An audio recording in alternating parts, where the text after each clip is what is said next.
I'm P.K. McCary, author of the Black Bible Chronicles from Genesis to the Promised Land.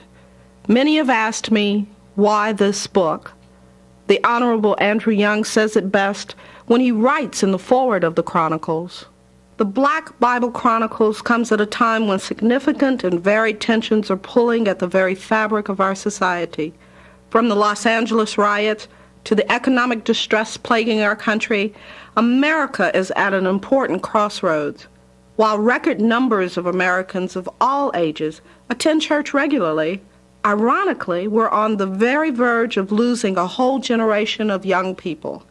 Drugs, crime, and the raging open warfare on the streets are creating a lost generation for whom communication is difficult and hope and purpose seem only words. These are America's youth at risk. In the midst of this growing crisis stands the Bible with its timeless message of hope and meaning in the face of despair. The word of the Bible has a powerful message for our condition, simple yet compelling, a transforming message. And while this message must remain the same, the language must be responsive to the times. Important to our young people's understanding of the word is the manner in which the Bible is communicated. To be truly relevant to their experience, it must be in a language familiar to their culture. The Black Bible Chronicles is an attempt to put the most important message of life into the language of the streets. This is in keeping with the very origins of the Bible. The New Testament was originally written in Koine Greek, the street language of the people. Subsequently, Martin Luther and others translated the Bible into the language of the people of their day. The Black Bible Chronicles stands in this tradition, bringing the word to our younger generation in contemporary language. This book seeks to reach many of our young people for whom the traditional language of faith has lost the power to bring them in touch with their God. The Black Bible Chronicles attempts to express a faith which addresses the deepest longings of our younger generation for hope, love, and an encouraging vision of the future. This incredible vision is shared with us by multi-talented Emmy Award-winning actor Ben Vereen, who has a hip and holy relationship with the Almighty. He has combined his wonderful artistry and talent as the voice of the Chronicles, reaching out to a generation of young people God carries close to his heart. The first book of Moses, called Genesis. And God stepped out on space and looked around and said, "I'm real lonely. I'll make me a world." The creation, James Weldon Johnson.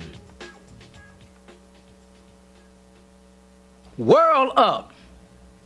Now, when the Almighty was first down with his program, he made the heavens and the earth. The earth was a fashion misfit, being so uncool and dark. But the Spirit of the Almighty came down real tough, so that he simply said, "Lighten up." And the light was right on time.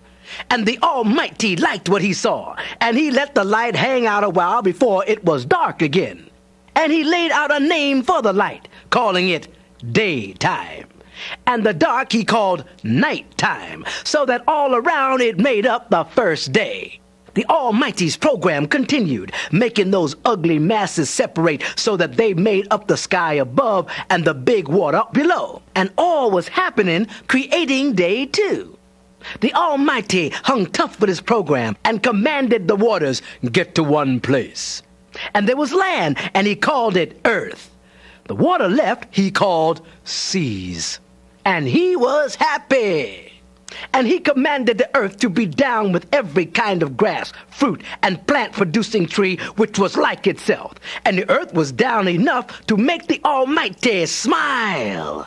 Count 'em up now. Day 3. So the Almighty's program continued with bright lights which lit up the world as he commanded.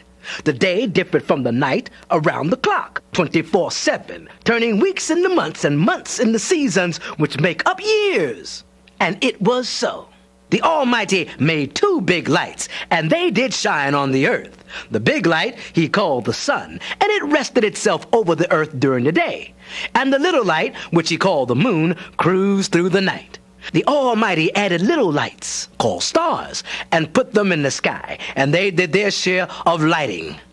So that now we have a day and a night for real, and the Almighty was feeling mighty fine on the 4th day. The Almighty then said, "I want the waters to have fish, and other kinds of things, and birds that fill the sky." And he made all them different kind of living sea things, and blessed them. And on the real tip, the Almighty commanded them to increase and fill up them waters. And the birds he commanded, multiply and fly the earth. And all was done by day 5. Now the Almighty was on the one with his program, replenishing the earth with every kind of animal, cattle, and other creeping, crawling things, reptiles, and so on. And all the beasts like themselves, they were down with the program too. It just so happened that the Almighty knew his stuff. He was down with it all, duplicating things and all. Like himself, he was together with the male. But male and female did he make. And the Almighty was righteous by them and commanded them to get down with my program, and you will multiply and expand right here on earth. Each living creature would be on the one with the birds and the fish and all the animals. He admonished each of them to be hip to the fact that these plants will hang tough with fruit for plenty of good eating. And he was on the up and up with everything he had made and took care of what was his. The Almighty looked at the things on his program, liked what he saw, and when the nighttime was down again, it was the 6th day. The beginning of man. The Almighty finally finished making the earth and was right on target with all he had made. So on the big 7, the Almighty said, "Enough." And the Almighty caused this day to be a special day because this was the day he had finished his program. And this is what went down with the Almighty's program. Now, at first, things hadn't been too cool, because plants didn't grow without H2O around, and there was no one hip to plant raising. But suddenly, there was this mist that came from the ground, and it watered down the earth, every square inch. And the Almighty created the brother from the dust of the ground and breathed heavily through his nose, so that the brother was all the way live. And the brother became a human being. The Almighty, he made a garden on the east side of Eden, and the brother's crib was there and all. And the plants and the trees that were good to look at grew. The tree of life grew too, right in the heart of the garden. A river from Eden went down around watering the garden, and then it divvied up into 4 parts. The Almighty made the brother get down with his gig and take care of the garden. The brother was told he could munch on every tree in the garden, but be cool around the tree of knowledge. Please don't eat from it or you'll die. The Almighty felt it wasn't cool for the brother to be by himself. "I'll make him someone to keep time with," God said. So he started forming every kind of animal out of the ground and brought them around to Adam. That was the brother's name, to see what he'd name them. And the brother was down with some great names for the animals. But he was still lonely. So the Almighty put the brother deep in a coma and took out a rib and sealed the place up again. And from the rib he created a sister and brought her down to the brother. "Right on," said Adam. "This is my woman, 'cause she's part of me, the man." And that's why she's called woman, 'cause she was made from the rib of man. And this is also why when a brother and a sister get together, he leaves his mother and father and belongs to her. The brother and the sister weren't hip to the fact that they didn't have no clothes on either, so it didn't faze them. The sinning place. Now the serpent was one bad dude, one of the baddest of all the animals the Almighty had made. And the serpent spoke to the sister and asked, "You mean the Almighty told you not to eat all these trees in the garden?" And the sister told him, "Yes, Snake. I can eat of all these trees, but not the tree of knowledge, or the Almighty said, I'll be knocked off." And the bad old serpent told the sister, "Nah, sister, he's feeding you a line of bull. You won't die. The Almighty just knows that if you eat from the tree, you'll be hip to what's going down." So the sister looked back at the tree and saw that the things looked righteous. And she also wanted to be hip to what was going down. So she dug in and gave some to her old man to eat. And quick as a flash, they got hip to the fact they didn't have no clothes on. So they put together some fig leaves, for they were some appropriate threads. Soon they both heard the voice of the Almighty walking around the garden. So they took to hiding from the presence of the Almighty. The Almighty was cool, though. He walked through the garden knowing what was going down already. He called out for Adam and the sister, and the brother yelled out that he wasn't dressed. But the truth be told, he was just scared. The Almighty asked, "What's up, brother? Who hipped you to the fact that you don't have any clothes on? You've been eating from the tree I specifically told you not to touch?" And the brother answered, "Well, yeah, that's true. You see, my old lady gave me some, and I ate it." The Almighty then turned to the sister. "Girl, what have you done?" And the sister said, "The serpent talked me into it, and I ate it." So the Almighty said to the serpent, "Boy, you messed up.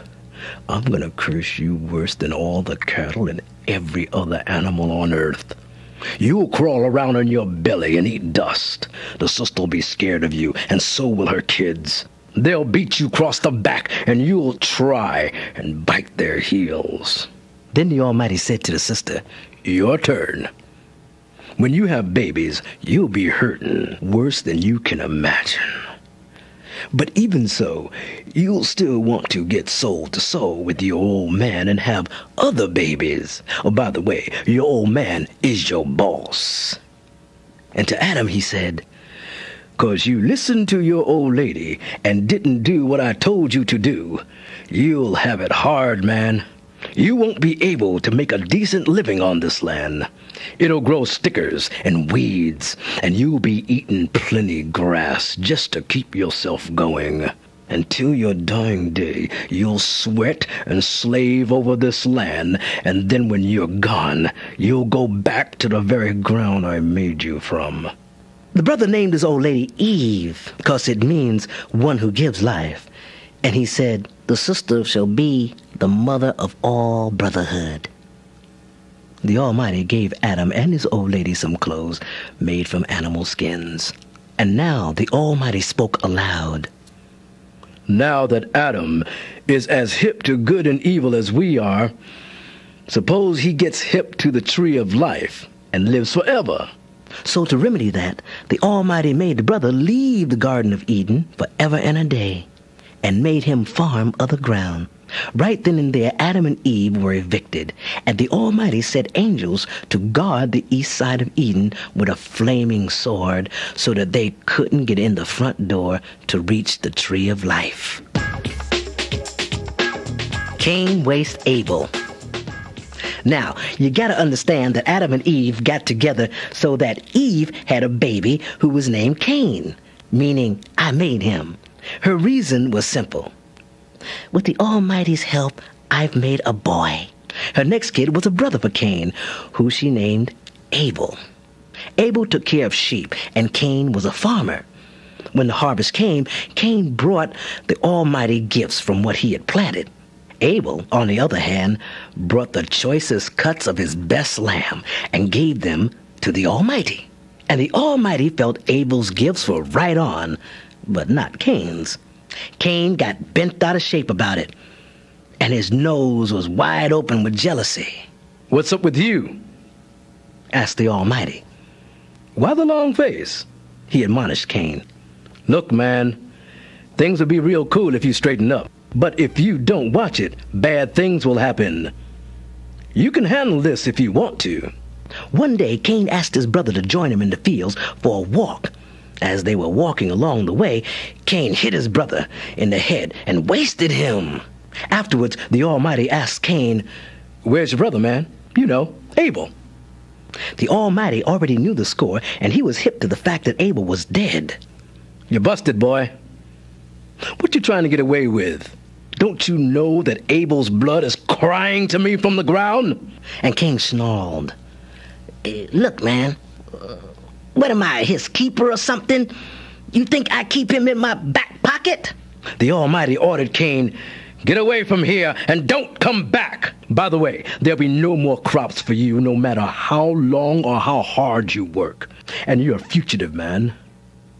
On the run, an outsider on this earth, just drifting from place to place." Cain and his old lady had a baby named Enoch, and Cain pleaded with the Almighty, Hey, man, don't do this. You know I can't handle that. You've made me into a convict and everybody want to blow me away." But the Almighty was ready for that, and he said, "They ain't gonna do nothing to you, man. 'Cause whatever happens to you will happen to them 7 times over." And the Almighty placed a mark on Cain so that folks would know not to blow him away. Cain went away and settled down in a town called Nod, just east of Eden. Cain and his old lady had a baby named Enoch. The place where Cain set up stakes was also called Enoch for his kid.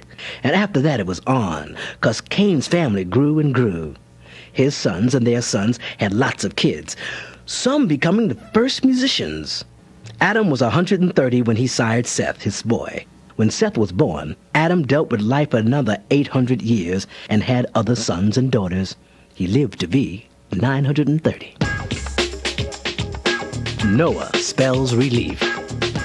Now, it was at this time that the people were all over the place, filling the earth up. And spirits from the spirit world saw all these beautiful sisters and took any they liked as their woman.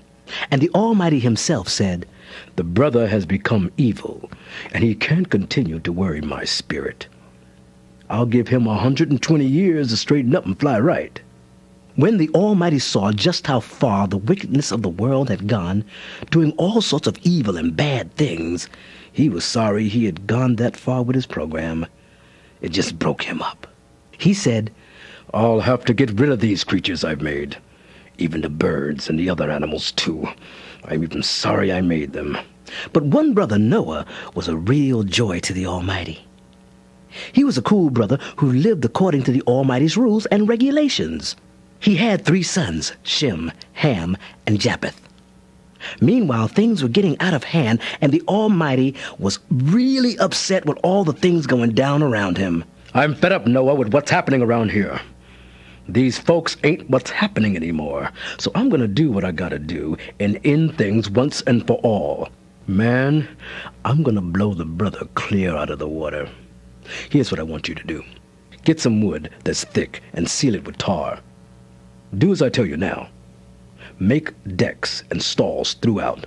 I want it 450 feet long, 75 feet wide, and 45 feet high, with a skylight that'll go around the ship, 18 inches below the roof. Then make 3 decks like I showed you and put a door in the side." The Almighty wanted Noah to be prepared for what was going down. "I'm gonna cover the earth with tons of water, and everything, I mean everything I've made, will die. But if you do like I tell you, everybody in your ship will be saved. Your wife, and your sons and their wives. Next, I want you to bring some animals, both male and female, into the boat. Birds, reptiles, 1 of each. Then store away all the food you'll need." And it was a done deal with Noah, 'cause he did what the Almighty said. And the waters came coursing down. So the day came when the Almighty said to Noah, "It's time, Noah. Go into the ship just as I told you to. And I'm doing this because you're right on time, brother. Bring in the animals, like I told you. A pair each, except the ones you'll be eating. For them, I want you to take 7 pairs. That way there'll be every kind of life to reproduce when the flood's over." Next, the Almighty laid down the timetable for Noah. 1 week from now, I'll start the rains, and it'll rain 40 days and nights, and everything else I've made will die. And the brother was truly right on with the Almighty and did exactly as he was told to do. Now Noah was 600 when the flood came. So on the 600th year, 2nd month, and 17th day of Noah's life, the water came down, but Noah had already gone into the boat with his family like the Almighty had told him to. He and his family went on board with the animals as the Almighty said. 2 by 2 they came, male and female. And the Almighty Himself shut the door of the great ship real tight and sealed them in. For 40 days the rains came down, continuing till they covered the ground and lifted the boat high above the waters. The waters rose, covering mountains and lifting the boat higher and higher. The waters rose more than 22 feet above the highest peak of any mountain, and everything and everybody not on that boat, every living thing died.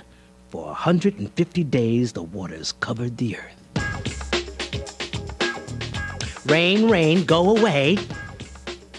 But the Almighty kept Noah and every other living thing on the boat constant on his mind.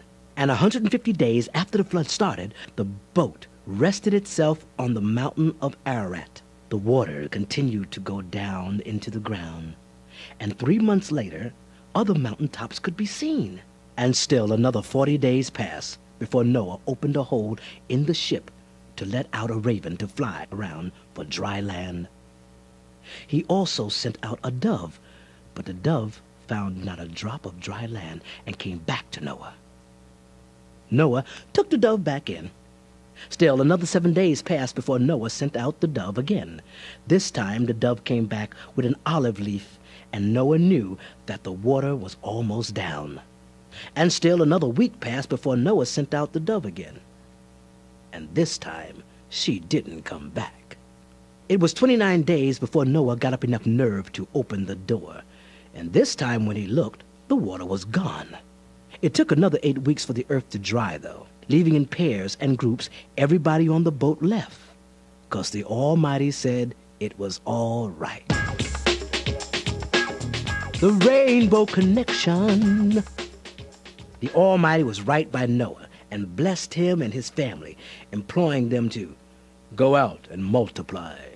The Almighty explained to Noah that the animals would be afraid of him because he had given Noah and his family power over them to be used for food. I have also given you grain and vegetables. Then the Almighty made his promise to Noah and his family. I promise with my heart I will never again destroy your earth with water. With this promise comes a sign.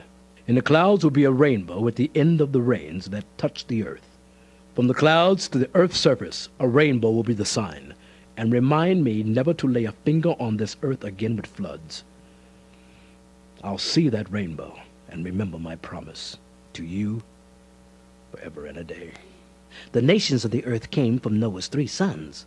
Noah became a farmer and planted a vineyard and made wine. And Noah was 950 years when he died, living 350 years after the great flood. A tower of an idea. After the flood, people talked one kind of talk. That is to say, everybody who was anybody understood exactly what was going down. Soon folks were spread for miles around, mostly eastward, till they covered all of Babylon. Now Babylon was kind of bare, so these folks got a wonderful idea. Or so they thought. Everybody started talking about building the baddest building around. One that would reach all the way to heaven. They agreed. It would be a monument to the bad boys who built it. If we build it for the homeboys, they said, we wouldn't be so eager to stray away from the home base. So they got lots of brick and tar and started building this great tower. But the Almighty came down sort of unexpected and looked around and saw what was going down, and he said, look, if the brothers are able to pull this off and they're just starting out, just think what else they might try to do. Let's give a group of them a different talk. It'll confuse these brothers who want to be so bad. And that's exactly what went down. The folks that thought that they would be party to building the baddest tower ever went every which way because they were confused from the different kind of talk going on. Then eventually left and went to other parts of the earth. And this happened a little bit after the big waters had blown brothers away. And it was Noah's boy, Shem, who went on to have a laid-out relationship with the Almighty. Abram leaves home. One of Shem's descendants was a brother named Terah.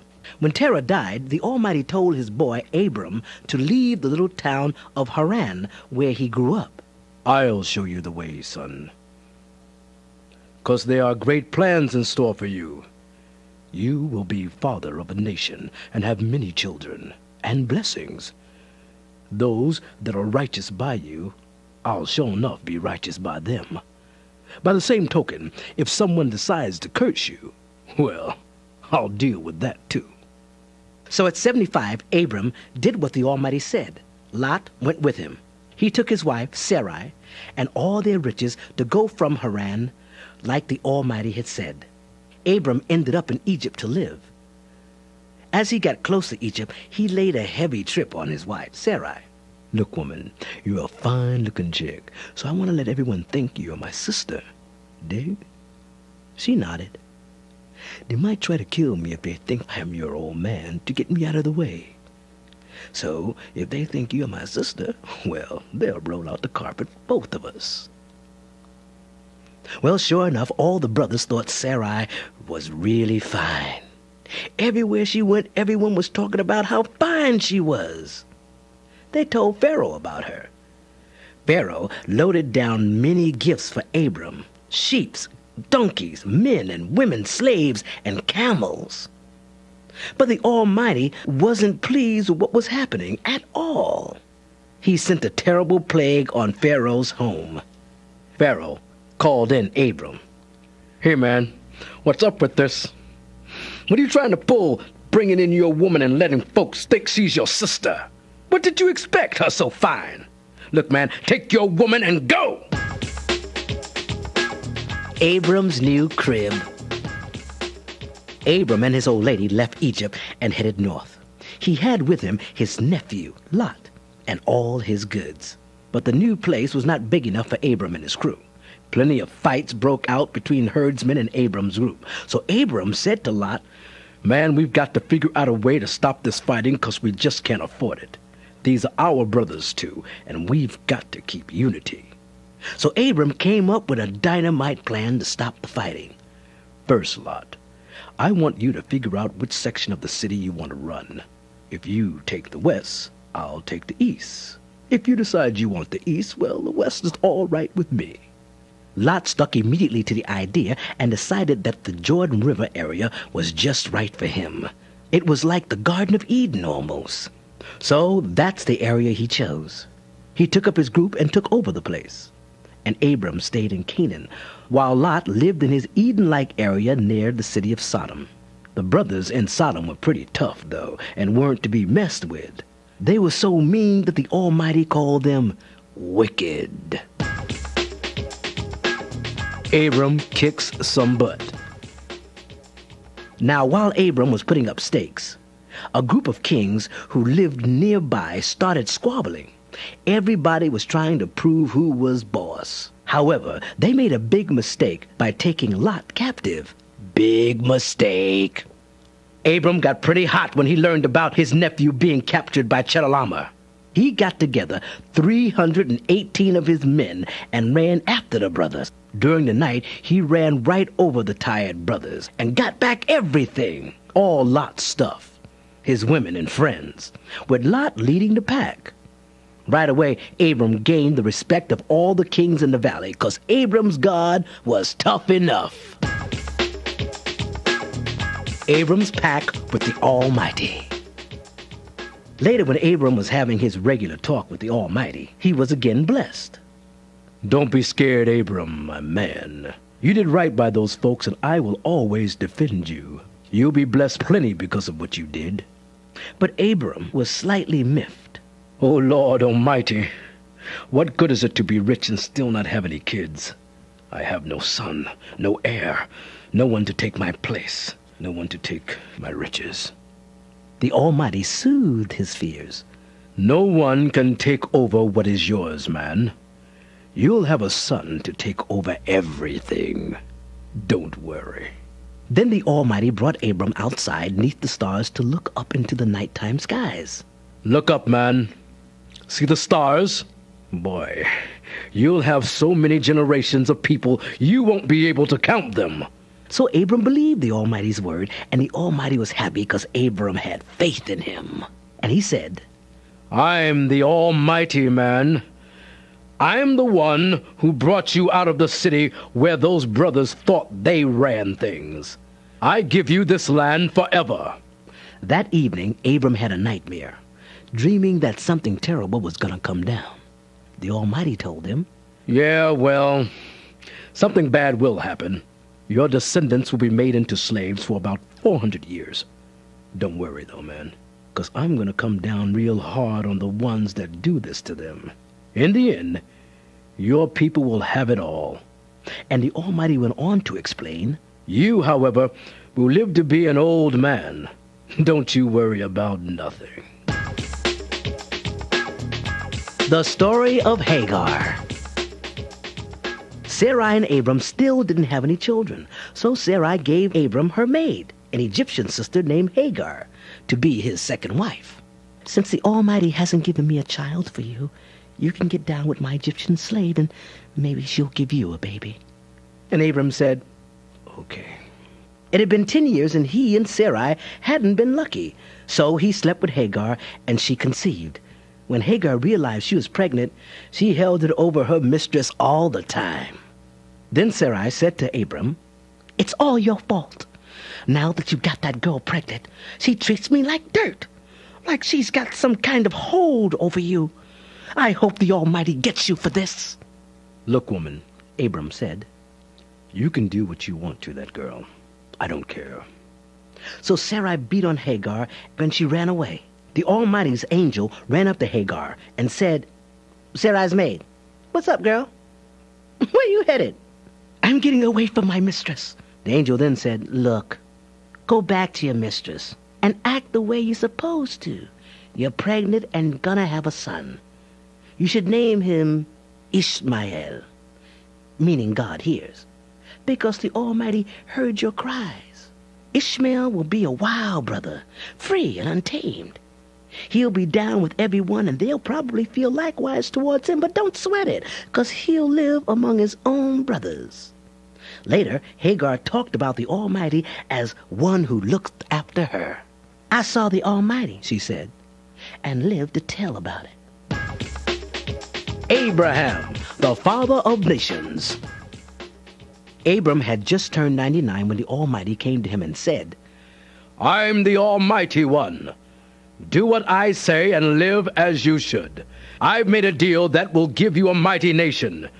You shall have many nations to your name. Abram hit the ground in gratitude. What's more, the Almighty said, I'm giving you a new name. It will no longer be Abram, exalted father, but Abraham, father of nations, 'cause that's what you'll be. I've said it. I will be your God. Your part of the deal, the Almighty continued, is to abide by my rules. You and all yours shall live by this deal we've made. Every brother shall be circumcised. This will be proof that you accept the deal we've made. Then the Almighty went on to say, Sarai shall have a baby for you, and her new name shall be Sarah, princess, and she will have riches and many children. Many kings will be part of this brotherhood. So Abram threw himself down to worship the Almighty, but inside he thought it a joke. Be a daddy, he said in amusement. Me, 100 years old, and my old lady Sarah, 90. No way. So Abraham said to the Almighty, Yeah, sure, man. Come on and bless Ishmael. But the man wouldn't be laughed at. You don't understand, man. I said, Sarah will give you a son. His name will be Isaac. Laughter. And I'll seal my deal with him, not Ishmael, 'cause he'll receive what's due him too. In fact, 12 princes will make up his tribe. But the deal I'm making is with Isaac. who'll be around here about this time next year. That ended the talk between Abraham and the Almighty, because that was all he had to say. And on that day, Abraham did what the Almighty had said and circumcised all the males of his household. Abraham's visitors from heaven. One laid-back summer afternoon, the Almighty came to Abraham in the form of one of 3 brothers. Abraham noticed them when he was sitting outside of his tent, cooling down. He sprang up to meet them and welcomed them in. "Brothers," he said, "please don't go any further. Stop and rest your bones while I get some water to cool your feet down. Stay a while and rest before you go on with your travels." "Okay, brother," they answered. "We'll do as you say." Then Abraham ran over to his woman, imploring, "Sarah, fix up some pancakes and use your best stuff. Make enough for 3 hungry brothers." Then he ran down to the herd and selected a fat calf and told a servant to butcher it. Soon he had a feast fit for a king and set it before the 3 brothers beneath the tree, and they ate. "Where is Sarah, your lady?" they asked. "In the tent," said Abraham.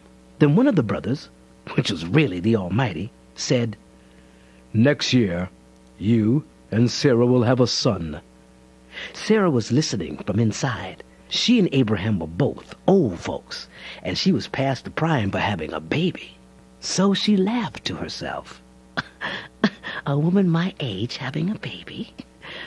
With my man so old himself? Then the Almighty said to Abraham, "Why is Sarah laughing? Why did she say a woman my age having a baby? Is there anything I can't do? Just wait and see, brother, 'cause Sarah will have a son for you." But Sarah said, "I wasn't laughing," 'cause she was scared. The men ate their meals and then started towards Sodom. Abraham went part way with them. So the Almighty said to Abraham, "I've heard the people of Sodom and Gomorrah are some real mean dudes, and that everything they do goes down wrong.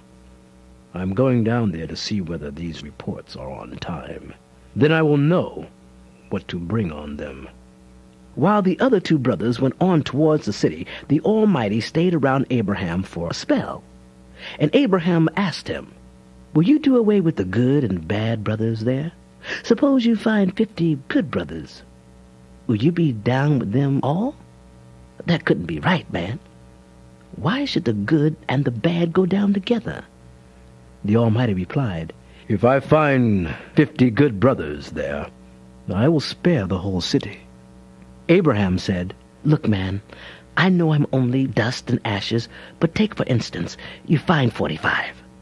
Will you destroy the city for lack of just 5 brothers?" The Almighty said, "Okay, brother. If I find 45, I won't destroy the city." And Abraham said, "But suppose there's only 40. The Almighty said, "Okay, man, 40. And Abraham approached the Almighty again. "Don't be angry with me, man, but suppose you find only 30. "Okay, 30. The Almighty agreed. But Abraham grew frantic. "Suppose you find only 20. Then 20. The Almighty said patiently. Finally, Abraham implored him, "How about 10? And the Almighty said, "Okay, Abraham, 10. And the Almighty then went down to Sodom and Gomorrah, and Abraham went to his tent. Seeing is believing. Evening time brought the 2 angels to the city's entrance, and Lot was sitting there when they came. When he saw them, he stood up to meet and welcome them. "Brothers," he said, "come to my house as my guests tonight. You can sleep as long as you like tonight and be on your way tomorrow." "No thanks, brother," they said. "We'll just stretch out here on the street." But Lot would have it his way. He insisted that the brothers come home with him, and he fed them. And when they were about down for the night, some punks from the street yelled outside to Lot, "Hey, man, bring those guys out. We want to party with them and get down." Yeah, bring them down, man. Lot tried to talk to them. "Look, brothers, I can't let you do that." But one punk yelled out to the other, "Who does he think he is, trying to tell us what to do? Keep this up, man, and we'll do to you what we had planned for them." Then they pushed Lot out of the way and broke down the door. But the two brothers inside heard the commotion and pulled Lot in and shut the door tight. They then blinded the brothers outside so they couldn't find the door. What relatives you got inside the city? The men asked. Get them out of this place. You and your sons and daughters, family, all of them, for we intend to destroy this place. The smell of this dog haven has reached heaven, and the Almighty is pretty mad about what's been going down. So Lot ran and told his daughters and their husbands to get out of town, fast, 'cause the Almighty was coming down with something fierce. But they were fools and didn't listen. At dawn, the angels got antsy. Look, man, you gotta hurry. Take your wife and 2 daughters who are here and get out of town while you can, or you'll fry too. You don't want no part of this.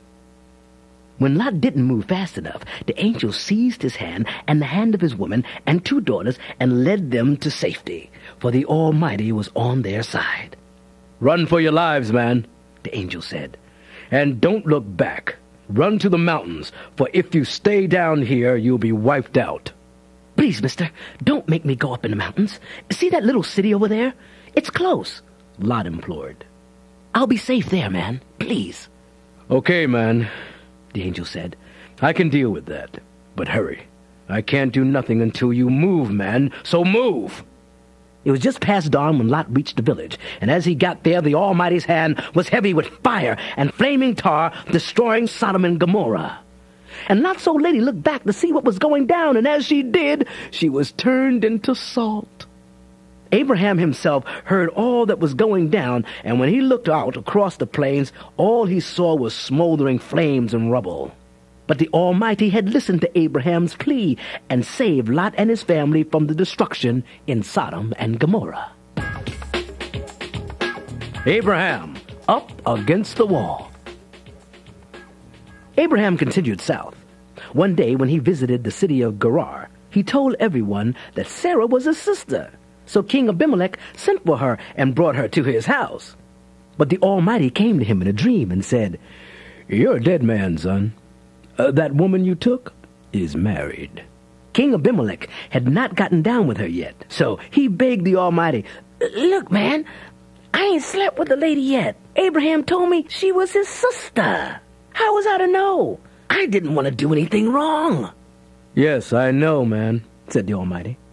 "That's why I didn't let you do anything wrong.